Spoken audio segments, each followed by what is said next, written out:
boa noite. Estamos aqui no segundo seriado de Papo com Júlia Almeida Bailey sobre epilepsia. O que vamos falar hoje é sobre Reiki.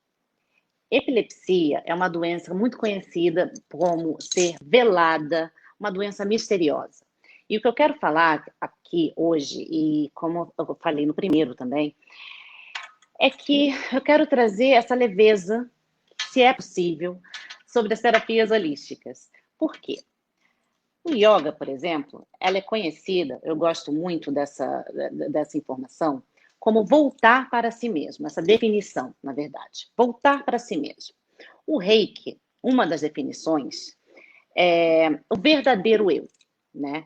E nós que temos epilepsia, temos que estar sempre avaliando, organizando essa nossa casinha, né? Essa nossa casa, de olhar para dentro.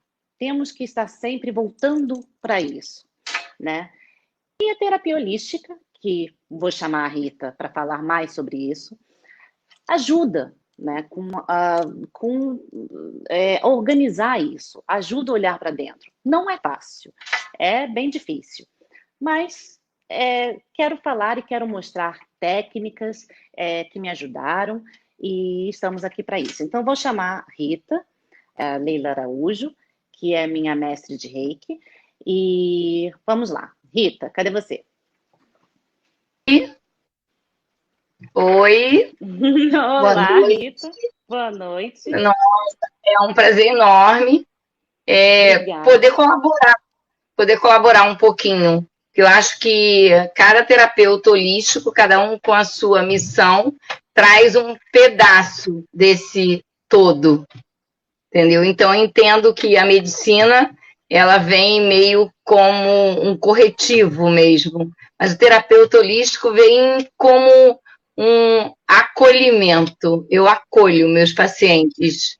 E a epilepsia pode ser só um detalhe para mim, entendeu? Só um detalhe. Na realidade, eu vou olhar para a Júlia no todo. Eu vou olhar para qualquer paciente meu que ou venha com a epilepsia, ou venha com a depressão, ou venha com pânico, ou venha com uma dor. Ou pode ser uma vovó que está no centro cirúrgico, mas ela está conectada comigo e ela sabe que eu estou mandando energia e que isso, de alguma forma, vai equilibrar ela para sair daquilo ali. Exatamente. Então, e a energia, exatamente. Tem a gente conversou um pouquinho antes também, né, sobre estar aqui hoje, conversar sobre isso, e perguntei qual foi a pergunta uma das perguntas que mais fazem para você sobre Reiki, né? E aí chegou essa que eu achei bem interessante, eu não sabia que tinha sido essa. Reiki é religião? Não, não é. Tanto que no meu consultório eu tenho uma gama de pessoas com filosofias religiosas diferenciadas, que vai do evangélico ao católico, ao umbandista, ao candomblessista, ao budista. Reiki é uma forma de eu colocar todos os corpos sutis da gente, que são sutis mesmo, porque é o físico, é o mental, é o emocional e o espiritual, numa ordem.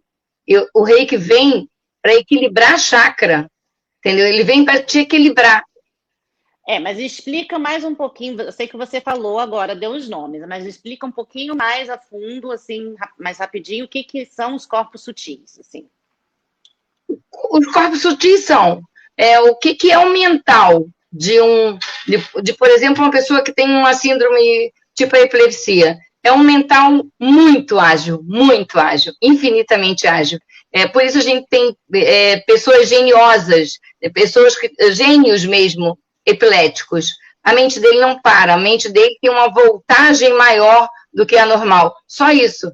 Aí o emocional dele se abala, porque parece que ele é diferente. Não é, ele é um diferente para mais.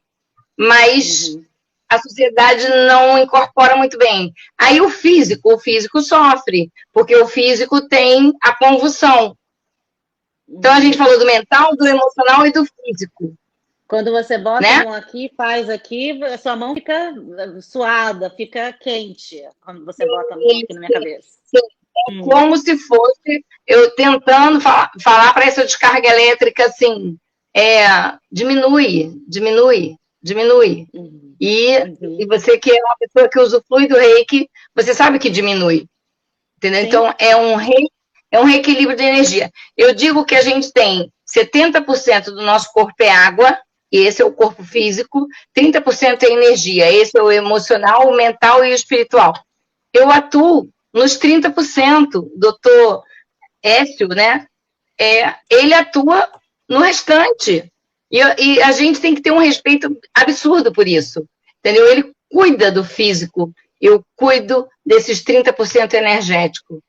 Então, o que eu preciso dar é um equilíbrio para que o que ele faz na medicina tenha 100% de aproveitamento. Sim, verdade. Agora nós vamos chamar o doutor Lécio, que é neurologista, vice-presidente da ABE e especialista de epilepsia, para entrar nesse papo com a gente e poder fazer esse triângulo aí de terapia holística e medicina normal. Boa noite. Primeiro, Primeiro, agradecer o convite aí de participar, né, junto com a Júlia aí, de parabenizar ela pela iniciativa aí de levar a causa para cima, porque é complicado a epilepsia, né? Todos os preconceitos acabam dificultando muito a vida dos pacientes. E eu acho que esse bate-papo sobre essas terapias holísticas, e aqui especificamente sobre o reiki, eu acho que é muito interessante, assim. Para mim, uma coisa que é inegável, e olha que eu vou falar isso como alguém que é muito cientista, assim, eu acredito muito na questão da ciência, de que assim, você tem que ter estudos clínicos, você tem que ter evidência do que você está falando como médico para orientar um tratamento, para prescrever um medicamento, porque senão fica muito achismo, né? E acho que a gente tem vivido muito um tempo de achismo nesse momento, né? Está muito claro, cada um acha uma coisa e aí todo mundo fica confuso sem saber o que está acontecendo. Mas mesmo tendo uma cabeça muito de cientista, eu não tenho dúvida, e é uma coisa que eu falo tranquilamente, da importância do papel dessas outras terapias para os pacientes, entendeu? Que isso isso não está a parte, uma coisa não exclui a outra, elas são complementares, entendeu? E é uma coisa que às vezes as pessoas tentam ficar separando as coisas. Não, mas eu não quero remédio, eu quero só a terapia complementar. Ou alguns ignorando o poder dessas outras terapias para os pacientes. Acho que para começar a conversa, acho que é colocar isso, o quanto essas coisas juntam, elas não se separam, elas vão lado a lado. E você, Sim. como neurologista, fala para os seus pacientes para também fazer as terapias complementares e tudo, porque teve uma vez, por exemplo, que eu achava que eu precisava ter um aumento dos meus remédios, de um dos meus remédios, né? E o meu neurologista, na verdade, falou que eu estava numa fase da minha vida bem mais ansiosa, fazendo mais coisas e tudo. Era principalmente uma coisa relacionada ao sono, à noite, né? E me receitou maracujina. E melhorou. Né? Ou seja, é um tipo de... não precisou... É verdade, me deu uma relaxada, né? Além todas as terapias complementares que eu já faço, né? Então, ou seja, não precisou desse aumento de remédio que faz com que tenha perda de memória, com que faz com que tenha ansiedade também, que faz com que tenha todas as outras coisas que a gente sabe que tem. O que você acha como neurologista, doutor Lécio? Assim, é que não dá para prescrever como médico essas coisas, mas eu oriento os pacientes que eles façam, né? Eu já escrevi algumas coisas no receituário para alguns pacientes bem inusitadas, tipo, vai para casa descansar, ou você precisa parar. Eu faço essa brincadeira às vezes, eu escrevo no receituário uma coisa que não é remédio, mas é o que eu estou pedindo para a pessoa fazer e a pessoa não faz, então você precisa relaxar. Uma coisa que, assim, que para mim até sai até não é que saia, mas que eu acho que já tem evidência científica muito clara, é o que vocês discutiram na live anterior da questão da meditação. Para isso, tem um trabalho muito interessante do efeito. Tem estudos de ressonância magnética do cérebro que avaliam o funcionamento, não a estrutura cerebral, mostrando que você muda a conexão, o funcionamento cerebral com meditação. Então, assim, meditação é uma das coisas que eu costumo falar muito claro para os pacientes, incluindo yoga, que eles devem fazer e que isso ajuda. E assim, tem uma coisa que a gente sabe, que em epilepsia, o papel dessa coisa das emoções, da ansiedade, da depressão, é muito intrínseco na questão das crises. Só para vocês terem ideia, pessoas que têm epilepsia têm uma chance muito maior de ter depressão e ansiedade. Muito, muito acima da frequência da população. E pessoas que têm depressão e ansiedade têm muito mais chance de ter epilepsia. Isso, assim, acontece assim, você vê que a pessoa começa a ficar deprimida anos antes e depois evolui com epilepsia. E o contrário também, a pessoa que tem epilepsia começa a desenvolver depressão. Então a gente acha até que existem mecanismos comuns que levam às duas doenças. Então quando você trata uma delas, você trata as duas, na verdade, nesse aspecto. Então, assim, é muito comum se o sujeito está mal do ponto de vista emocional, que ele piore das crises. Eu não sei se já passou por isso, Júlia, de momento você ficou muito ansiosa ou depressiva, isso os pacientes contam muito, e isso é muito claro, e que eles pioram das doenças, das crises aqui no caso, né? Não, eu tenho ansiedade, né, sim, depressão não, mas assim, eu tenho uma noção hoje em dia muito grande do meu corpo, do que eu preciso. Por exemplo, recentemente, eu faço muita coisa, eu tenho uma coisa, tanto que a minha dosagem é maior do que o necessário para o meu tamanho, inclusive, né? Porque eu não deixo de fazer coisas. Quando eu quero começar a diminuir a minha dosagem, o meu neurologista fala assim: você vai parar? Exatamente como você falou para o seu paciente. Você vai descansar? Você vai dormir mais? Você vai não sei o quê? Eu vou falar assim: não, né? Mas eu sei que eu tenho que dormir uma quantidade de horas. Eu sei que eu tenho que fazer yoga, eu sei que eu tenho que fazer, eu sei quando eu tenho que respirar, eu sei que agora, antes eu estava descansando uns 30 minutinhos, né? Eu sei, né? Então, assim, recentemente eu estava muito agitada, né? E eu sabia, eu tenho uma noção do meu corpo, do que eu passo, falei assim, peraí, eu tô começando a ficar tensa e não é uma tensão muscular. O que é? Isso é uma ansiedade, deixou de ser essa ansiedade, já está passando para o corpo, isso pode desencadear uma crise. Eu já sei que isso já está numa área, uma zona perigosa, né? E isso eu não conseguiria só com remédios. Eu consigo porque eu faço todo o resto, e não é tipo você vai no local, porque não é. O que eu quero deixar claro, assim, não é você ser dependente do profissional que te atende. Porque eu tenho bons profissionais, boas pessoas, sim, né? E boas técnicas, né, assim, né? Eu já sei, eu já sinto a vibração do meu corpo, eu já sinto, eu já entendo como funciona, como a cabeça funciona, o meu desempenho no trabalho, o meu desempenho com as outras, com as pessoas, com os amigos, a minha irritação, o meu sono, né? O que eu boto para dentro também, como a minha alimentação.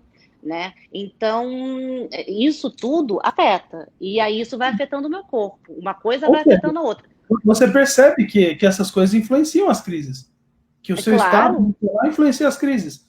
E a gente não tem dúvida que essas terapias melhoram o estado emocional. Não sei se você entendeu. Sim. Apesar de a gente não ter um estudo científico, que é o que médico, em geral, se baseia para orientar os tratamentos. A gente quer ter aqueles estudos clínicos, a gente chama ensaios clínicos, duplo cego, randomizados, controlados, A gente quer ter esse nível de evidência que é o que a ciência pede para a gente para se guiar, para orientar os tratamentos. A gente não tem esse nível de evidência com o Reiki. Até depois uma coisa que eu queria comentar, eu acho que era interessantíssimo que a gente fizesse trabalhos com Reiki, com essas outras terapias em pacientes com epilepsia, usando uma metodologia mais científica para provar isso, entendeu? Para mostrar para as pessoas qual o papel, né? Que a gente sabe que funciona, mas mostrar o papel, porque é assim que se faz ciência, entendeu? E aí fica muito mais fácil de propagar isso e de convencer as pessoas a usar. É até um convite que eu faria a todas as pessoas que trabalham nessas outras áreas, da gente ter, sabe, não só fazer no dia a dia, mas fazer isso no ambiente acadêmico e tentar mostrar os resultados, porque eu estava vendo, assim, eu consegui achar um estudo só que avaliou Reiki em pacientes com epilepsia, em pessoas com epilepsia, mostrou resultado, mas justamente a crítica é justamente essa, assim, só tem um são poucos pacientes, eles não usaram o que a gente chama do método mais controlado, porque por exemplo, você teria que fazer metade dos pacientes fazer de um tratamento, fazer reiki, e a outra metade fazer uma outra terapia diferente, que é o que a gente chama de placebo, entendeu? Que não tivesse um poder tão ativo assim para mostrar. Mas isso tudo é para comentar assim, o que eu queria fechar aqui. A gente não tem dúvida de quantas emoções têm papel na piora das crises. Esse é um dos principais fatores que levam as pessoas a piorarem a frequência de crise, é a parte emocional, é ficar estressado, é ficar ansioso. Então, tem toda a lógica e todo o sentido de que a gente indique que quem tem epilepsia faça esse tipo de terapia, entendeu? E o reiki já foi liberado em hospitais, não foi, Rita? Você e Dr. Lécio, né? Já foi.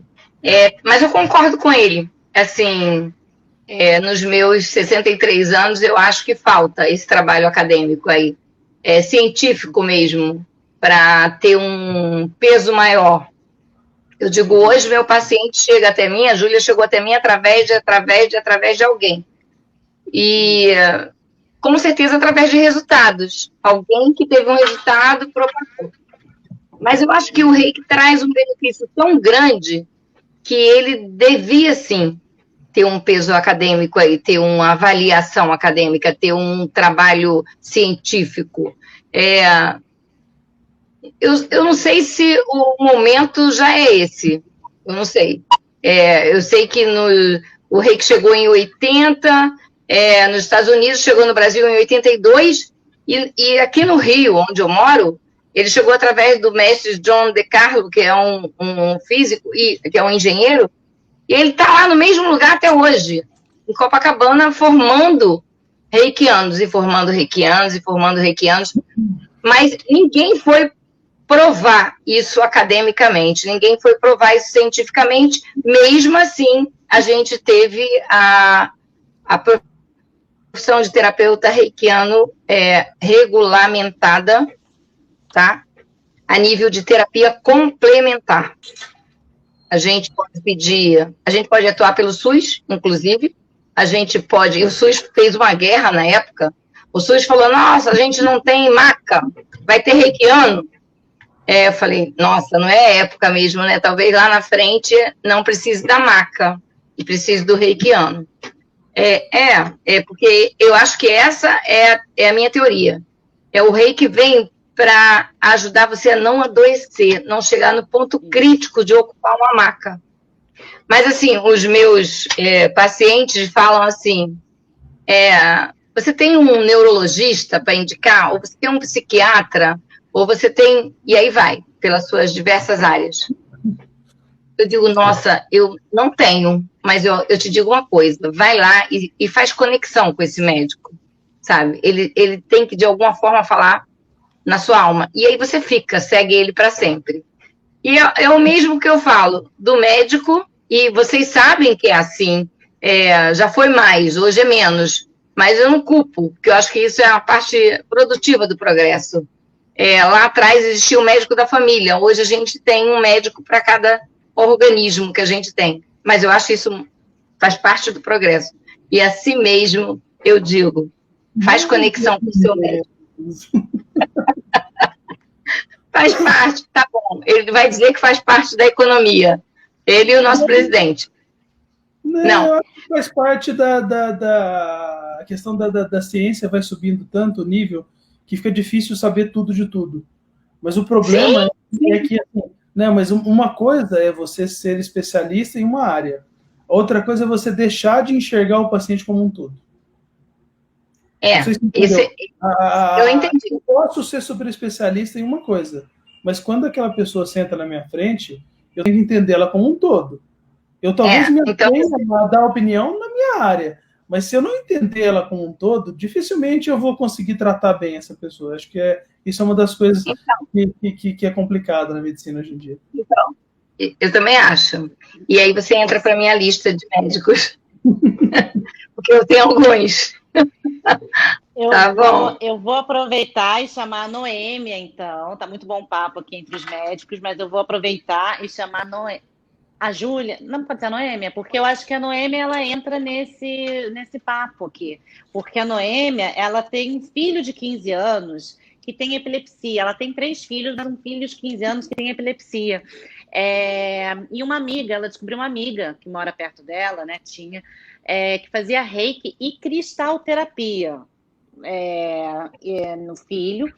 E ela como mãe, eu acho, isso me emocionou muito. Ela como mãe, ela viu uma grande melhora no sono, na irritação, no humor do filho, né? Reiki pode ser feito à distância também, né? E pessoalmente, né?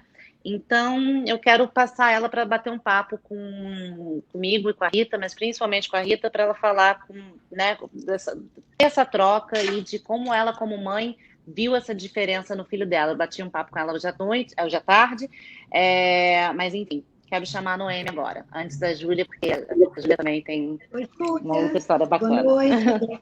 Boa Doutora, noite. doutora Lésia, Rita e a Júlia, né? Boa Olá. noite. Boa noite, Noêmia, tudo bem? Bem, e vocês? Tudo certo. Tudo bem? Tudo bem. Conta um pouquinho da sua história com seu filho, Noêmia. Como você viu essa transformação dele Então, com o Júlia, reiki para prática? meu filho com 10 anos chegou do colégio e a gente nem imaginava que ele convulsionou. E para mim foi assim, era um mundo novo para mim, os meus filhos, que a gente não conhecia nada sobre epilepsia.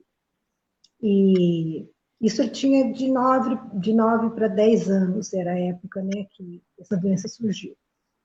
E atrair uma busca assim, incessante através de medicação, através de médicos e adaptação de remédio. E foi muito difícil, é um processo, só quem tem filho ou quem passa sabe que não é fácil. É muito, ainda mais para uma criança no processo, tem muito preconceito, e eu falo assim, no colégio, pelos amiguinhos, a gente vive numa sociedade que falta muito conhecimento sobre a epilepsia. Porque a primeira reação, quando você falava assim no colégio para uma mãe, achavam que ia pegar, né? Você falava, meu filho, ele não pode ir em tal festinha porque vai ter piscina, ele não pode porque ele tem epilepsia. Estava assim na época de adaptação de medicação, então já era assim, já nem convidava mais. Bom, enfim, e graças a Deus hoje ele está com 15 anos, está totalmente controlada, e vamos falar, nesse tempo, tinha uma amiga que ela tem uma pousada, eu sou daqui do interior de São Paulo, na cidade de Marília, e nessa pousada ela ministrava o curso de Reiki. E quando ela ficou sabendo, né, que ela vinha na minha casa já, meu filho estava, tudo, ela se ofereceu para vir fazer o Reiki nele aqui em casa.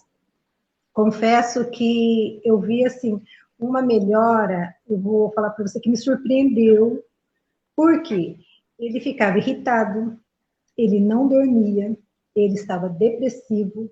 Eu estava até ouvindo o que o doutor estava falando, a Rita falando, você, né?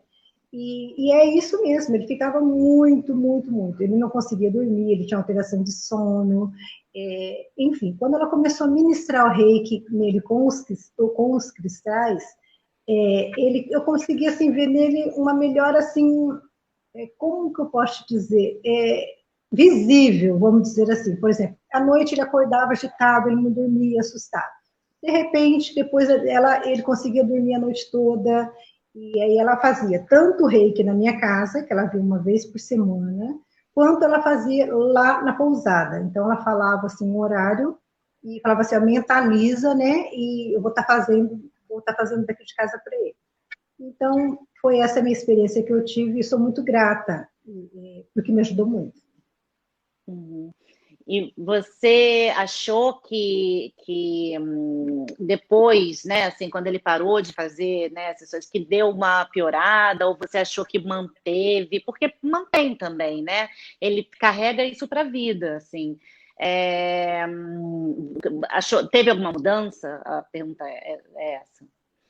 Ô, Júlia, Depois que assim, ele parou. como ela fez muito tempo, é o que eu te disse, como ela era amiga pessoal minha, né? Então, ela tanto vinha aqui, e quanto ela fazia de lá, foi assim, durante uns 2 anos, eu sabia chegou numa época que ela já não vinha mais aqui, né? Que ela fazia de lá, ou passava, olhava ele, via como estava, ligava, falava assim, Noemi, eu estou fazendo, né? E, assim, eu falo para você que ajudou muito, e eu acho que foi e permanece, porque eu falo assim, eu não sei te falar, porque infelizmente ela faleceu, né? Então, ela faz 3 anos que ela sofreu um acidente, ela faleceu, e eu não sei se ainda a pessoa hoje, né, que vamos falar assim, que está com esses pacientes que era dela, né, que ela cuidava como se fossem netos, filhos, enfim, eu não sei se ainda continua fazendo, porque eu falo para você, eu sou tão grata porque ele está super bem. Então, assim, para mim, eu falo que essas energias, essa imposição de mão, tudo isso, para mim, como mãe, eu acho que ainda permanece com a pessoa. Bom, essa é minha, né, é o que eu vejo nele. E ela ensinou alguma coisa para você ou para ele de respiração?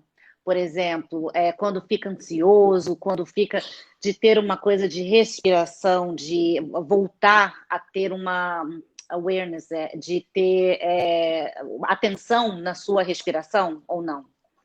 Ela falava para ele assim, ó, como ele tinha 10 anos, né? E para ele assim foi muito assustador tudo isso, porque de repente ele era um aluno que ele só tirava 10 no colégio, ele começou, não podia mais ir para o colégio, né? Então assim foi bem difícil em criança, por isso que foi fundamental o reiki na vida dele, que até nessa questão ela falava para ele que ele tinha que estar calmo, num ambiente calmo e respirar com tranquilidade, relaxar, elevar o pensamento em energias boas, em coisas boas. Ela falava sempre, ela ensinava ele, tipo, buscar e soltar o ar, sabe assim? Ela falava para ele e ela fazia assim de uma maneira tão doce e carinhosa que era assim, e ele fazia bonitinho com ela, e ele tinha que ficar calmo, né? Ele tinha que mentalizar coisas boas, ela falava para ele. Porque tem, não é, Rita? Como é que você fala? Tem. Eu hoje tenho algumas crianças indicadas por colégios e eu digo que o colégio tem esse olhar já que eu adoro, entendeu? E o colégio manda. E são crianças que, é lógico que tem, não necessariamente a epilepsia, tem crianças que têm hiperatividade, entendeu? E que não consegue controlar. E aí ele vai para o consultório e fala assim, olha só, como é que foi a semana? Aí ele fala, eu briguei, eu bati, eu provoquei o meu pai. Aí eu falei, então, você gosta disso? A criança normalmente fala assim, não.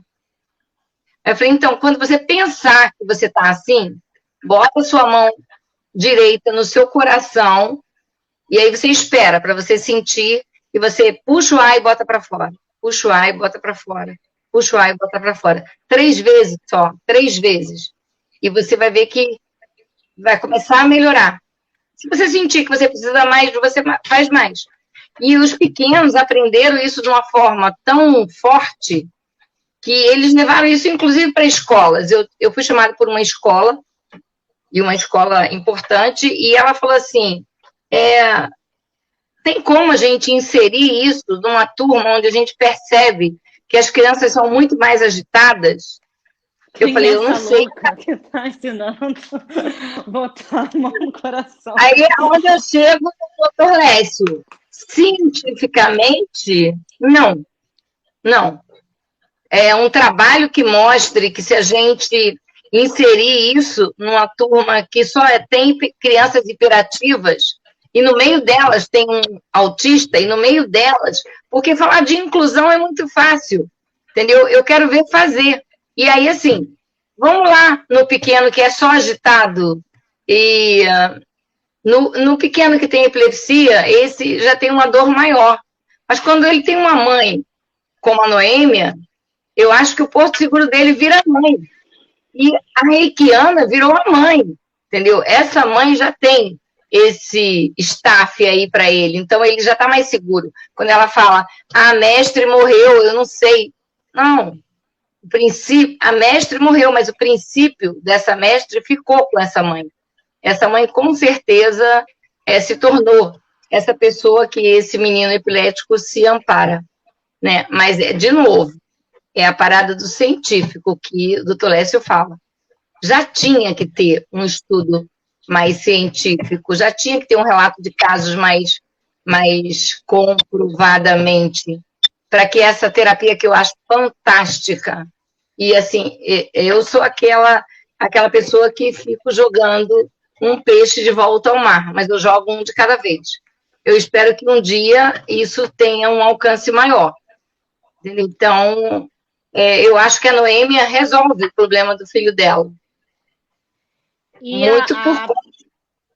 Desculpa, Rita, termina. Não, por conta de ser mãe e ter ido buscar. Ela foi buscar, o menino só tinha 10 anos, entendeu? Então, acho assim que foi muito importante essa terapia, mas uma hora eu espero que ela esteja melhor comprovada, melhor divulgada e melhor utilizada.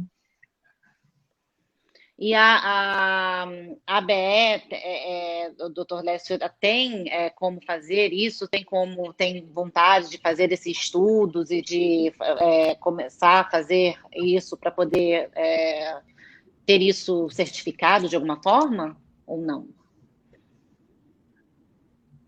Acho que é todo interesse, na verdade, assim, a ABE ela não tem uma ligação direta com a parte acadêmica, ela não é uma entidade acadêmica, ela representa os pacientes, mas ela tem um vínculo grande com várias instituições, a Escola Paulista de Medicina, o Hospital das Clínicas da USP, onde eu trabalho. Então, assim, a resposta era assim, é que a gente precisaria que as pessoas que fazem reiki tivessem dispostas a vir e nos contactar. Acho que, assim, especificamente para mim, assim, eu estaria completamente disponível, e a gente tem pessoas que a gente está acompanhando e que a gente poderia recrutar e convidar para participar de um estudo como esse. É que depende muito de material humano, entendeu? Isso é uma dificuldade que a gente tem muito grande no SUS. A gente estava falando das macas, e a gente tem uma dificuldade muito grande de recurso no Brasil para fazer estudos, entendeu? Então, assim, é uma coisa que dependeria muito da disposição das pessoas em realizar isso, mas é completamente possível. Acho que isso é uma coisa importante, assim, parece bobagem quando eu falo isso, porque, assim, ninguém tem dúvida do quanto funciona, mas acho que a gente entendeu o ponto que eu fiz, de que, assim, se você tem esse nível de evidência, essa coisa da cientificidade, fica muito mais fácil de conversar com as pessoas e convencer os outros médicos e trazer as pessoas, porque acho que muitos não vão, no primeiro momento, acreditar no papel que isso vai ter. E de novo, assim, e não é retórica que eu estou falando, eu acho que é super importante isso. Eu já cheguei a falar para alguns pacientes, falar assim, olha, toda vez que você entra na sala, parece que você vem com a nuvem preta atrás, entendeu? Você está carregado, entendeu? E olha, eu falando isso como médico, assim, eu brinco com alguns, falo assim, calma, assim, sabe, joga essa nuvem para fora, você precisa trabalhar isso, assim, sabe, a pessoa vive num estado tão denso, assim, que é lógico que ela não vai melhorar, entendeu? Eu posso fazer o que eu quiser do ponto de vista médico, eu posso dar o melhor remédio do mundo, fazer o melhor exame, fazer o melhor diagnóstico, mas, assim, a pessoa tem que estar pronta para receber isso, a gente sabe do ponto de vista médico. Quando você vai tomar um remédio, e você acredita que você vai passar mal com o remédio, você passa mal. Isso exatamente. Está provado. Assim como tem o que isso chama efeito nocebo, que é o contrário do efeito placebo, que as pessoas estão mais acostumadas a escutar. Quando você toma alguma coisa, por mais que não tenha nenhum princípio ativo, você sente melhora. E isso é um fato, e eu acho que os médicos ignoram muito esse fato, entendeu? De que só a tua conversa, o jeito como você aborda e recebe a pessoa, tem um papel terapêutico, assim. A gente faz um pouco isso quando a gente usa adequadamente. Quando você usa de forma incorreta, a pessoa sai morrendo de medo, está preocupada com o remédio, já era, não vai dar certo aquele remédio, entendeu? Sim. Uhum. E tem a ver muito com essa coisa de, né, de como você recebe isso, de como você... É isso que você está falando. E tem a ver... Muito obrigada, Noêmia, pela sua história e por compartilhar conosco. Eu vou chamar a Júlia agora, tá? Porque entra muito nisso que o Dr. Lécio está falando. Da criatividade, de como ela enfim, vou introduzir agora a Júlia, que usa a criatividade para, na verdade, como cura, né? Ela é uma dançarina, deixa eu ver aqui, e ela usa uma dançarina, uma bailarina e trabalha com balé de inclusão. Ela teve a primeira crise com 9 anos de idade e sente que as crises pioram quando não descansa. Aí é que está. Ela dorme direito ou tem um fundo emocional. Então vamos chamar a Júlia. Cadê a dona Júlia? Oi, gente, boa noite. Olá, boa noite, Júlia. Tudo bem? É um prazer estar aqui falando com vocês. Tudo bem, graças a Deus. Prazer é nosso. Me fala um pouquinho, conta um pouquinho sobre você. Então, gente, eu tenho 25 anos. 25 não, gente, tenho 26. Olha, eu diminuindo a idade.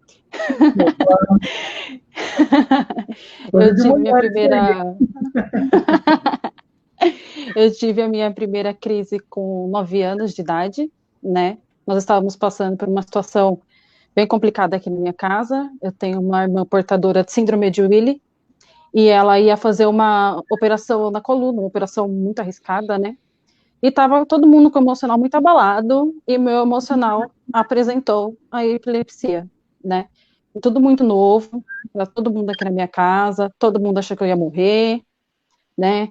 Teve pessoas próximas, assim, porque eu sou seguidora de Jesus, próximas da minha família, que também intitularam isso como algo espiritual. E na época isso me afetou muito a minha família e tudo mais. Com o passar do tempo, eu voltei a dançar, porque com 9 anos já fazia balé, mas a minha mãe me tirou porque ela ficou com medo de eu ter crises nas aulas, e eu voltei para o balé. Eu senti que a dança, naquele momento, naquela época que eu voltei a dançar, que foi o balé clássico e o contemporâneo, que era o meu canal de cura. Foi ali que eu comecei a, como eu falei para a Júlia, acessar cantinhos bons dentro de mim e trabalhar nessa linha desses cantinhos, né? E nunca mais saí da dança. Tanto que hoje eu atuo como professora de balé infantil, com crianças de 3 a 6 anos, o infantil. Trabalho com adolescente, também trabalho com balé adulto, onde eu introduzo dança-terapia. Eu não sei se a Rita conhece, mas a dança-terapia é algo também que vem com essa coisa, né, da energia, de buscar a parte boa da pessoa, e foi através do criativo mesmo, de desenvolver a linha boa dentro de mim, o cantinho bom, de ligar no outro cantinho bom, criar uma movimentação, né, e descobrir todo o meu processo de cura, de poder oferecer isso para outras pessoas também, que eu acho isso. Quando eu descobri que eu tinha essa capacidade de poder oferecer o que eu tenho para outra pessoa, para mim foi assim uma descoberta fantástica da minha vida. É isso aí. É isso aí, é verdade. E você usa isso mesmo para poder, e você disse que você usa isso para poder extravasar, para poder, sim, né? Sim, eu tenho as minhas aulas, né, como professora. Aí nas minhas aulas eu sou professora e tudo mais, né? Não posso extravasar assim. Eu extravaso com os alunos, a gente extravasa com os alunos. Mas quando eu tenho as minhas aulas, quando eu sou aluna, eu extravaso mesmo. Eu estou dentro da aula, os meus professores conhecem a minha condição, todos conhecem, todos têm conhecimento. E, assim, é o meu momento que eu estou lá. Às vezes eu esqueço as coisas, me dá uns brancos, assim, mas é normal. E aí eu tô lá, estou na minha entrega do meu conhecimento, principalmente o meu conhecimento corporal. Eu consigo desenvolver todo a minha consciência está toda no meu corpo, sabe? Eu sinto que meu cérebro ele trabalha junto com todo o meu corpo. Eu preciso dele de uma certa forma, ele precisa estar de um jeito X na hora da dança para poder ligar com todo o meu corpo, porque senão não funciona. Então, tendo essa criatividade sadia e trabalhando ela, você tem essa conexão mais forte, você tem essa noção mais forte do seu corpo, de como ele está, né, e de como ele funciona. Você tem essa intimidade com o seu corpo, é isso que eu quero dizer. Sim, eu tenho essa intimidade com o meu corpo. E sobre a questão de não conseguir dormir, porque, olha, vou contar uma coisa para vocês. 5 espetáculos no final do ano, mais de, sei lá, 80 crianças, um monte de coreografia, espetáculo que eu participo como aluna também, eu não durmo. Chega final de ano, eu já não durmo mais, né? Existe uma sobrecarga emocional muito grande, aí às vezes, né, a epilepsia vem, como aconteceu esse ano, 2 vezes depois de 3 anos sem crise, aconteceu dela aparecer esse ano aí, dando um sinalzinho, e foi total Júlia, sobrecarga. você acha que é fora, e tem isso, tudo bem, claro que tem ansiedade normal, Sim. natural da doença que a gente tem. Mas assim, você acha que os remédios também ajudam nisso, de você ficar mais acordada, de ficar mais elétrica ou não? De ter essa ansiedade? Olha, eu nunca percebi isso na realidade, né? Tá. Eu até tive uma conversa com a última vez que eu fui no neuro, né? Que eu precisei ir para aumentar a medicação, porque eu estava no processo de retirada, né? De diminuição, na realidade, do remédio. E aí eu precisei ir no neuro, aí eu conversei com ele sobre isso. Só que me ficaram muitas dúvidas, porque foi um atendimento muito rápido por conta da questão do Covid, né? E eu Uhum. perguntei se tinha alguma ligação, essa minha ansiedade, né, com o remédio, e meio que ficou no ar, assim, sabe? Eu não tive uma resposta concreta, né? Aí, Olha o conhecimento do todo. Não, porque é isso, assim, uma coisa que vocês tinham comentado antes, da questão dos médicos, acho assim, a medicina perdeu um pouco, eu acho, o rumo do que era no passado, do médico da família. Não é só a questão do médico da família, é a questão do médico ter tempo de conversar com o paciente, do médico entender que é mais importante a conversa do que pedir exames, entendeu?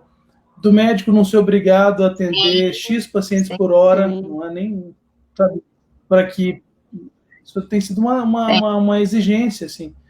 Se eu não me engano, nos Estados Unidos, tem alguns convênios, alguns lugares nos Estados Unidos, que eles fazem com que o médico atenda 3 a 4 pacientes neurologistas por hora, só para vocês terem ideia. E aí é impossível você fazer esse link, que é o que a Júlia Guimarães estava colocando, assim, de você conseguir realmente parar e conseguir explicar para o médico o que está acontecendo, ele te entender.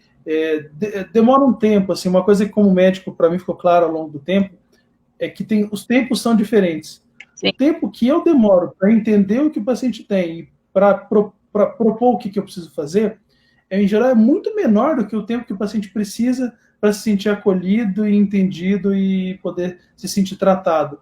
Se você não der o tempo dele, não vai, entendeu? Ah, sim, mas então, como foi uma consulta muito rápida, porque foi por conta da questão do Covid mesmo, eu até entendo, mas eu não tenho, assim, o que reclamar de forma alguma do atendimento da onde eu Mas faço isso tratamento. que o doutor Lécio falou é muito importante, porque faz assim, cada um, né? Eu acho que no caso da epilepsia, cada um tem uma coisa muito particular, né? De ser assim, né? O corpo, se não dormir, tudo vai juntando, né? Então, assim, se não dormir e não comer bem, e eu tô com uma luz muito forte aqui na minha cara, por exemplo. Tem gente que tem, né, convulsão por luz, né? Não é o meu caso, né? Senão já teria tido. Então, no meu caso, eu tenho problema com som, é verdade. No meu caso, eu tenho um problema com. Mas está me incomodando um pouco. No meu caso, eu tenho um problema com som, eu não posso ter um som muito alto. Então, assim, eu acho que é muito importante né, o médico, né, ter esse tempo, mas é mais importante para nós que temos a doença, né? Termos noção dessas coisas todas, por exemplo, né? E aí é que entra todas as terapias, é claro que os remédios, né, e tudo, mas essa noção do nosso corpo, essa noção do que pode, do que pode acontecer, essa prevenção, né? Sim. Vou ter, não vou ter, tem aura, não tem, eu estou me sentindo meio, eu preciso descansar, não preciso, né? Mais do que o médico, inclusive, assim, não é que assim, tem que ir para o médico, mas assim, você tem que ser responsável pelo que você, pelo que você sente e ter essa Sim. noção do seu corpo, dos sinais que o seu corpo dá, né? E é isso que eu acho que é muito importante, porque não pode ser dependente de absolutamente ninguém. Você é responsável por você, né? Mesmo, Sim. né? Sim, E é isso que me ajudou muito, essas terapias todas, que o remédio pode parar a crise, mas não te dá essa noção de você, né, do seu... Não dá qualidade de vida, né? Não dá qualidade de vida. Não dá qualidade de vida. E deixa eu aproveitar e fazer uma pergunta. Eu queria saber Faz a se o pergunta. reiki cura. Então, Júlia, o reiki, ele colabora para você encontrar um equilíbrio para essa cura. Se é que a palavra é cura e não é equilíbrio mesmo. Quando eu vejo uma pessoa que tem crise e eu vejo você contando essa sua situação que acabou voltando com a crise, eu analiso assim, eu tomo remédio para pressão e aí eu tenho que tomar remédio para pressão o resto da vida. Mas tem um dia que a minha pressão está até baixa, mas aí eu tenho que tomar remédio para o resto da vida. Eu tomo, é evidente que eu vou ter uma queda, entendeu? Aí você fez o contrário, você toma remédio para controlar a sua epilepsia. Só que você botou uma sobrecarga de trabalho e de entrega maior do que aquele remédio da conta. Não vai dar, a conta não fecha. Então, assim, eu acho que o reiki não cura, mas quando chega no meu consultório, eu tento equilibrar essa história. Se você me conta o que você acabou de me contar, eu vou dizer assim, Júlia, eu vou te ajudar a se equilibrar, mas você vai voltar no seu médico e vai contar o seu momento para ele.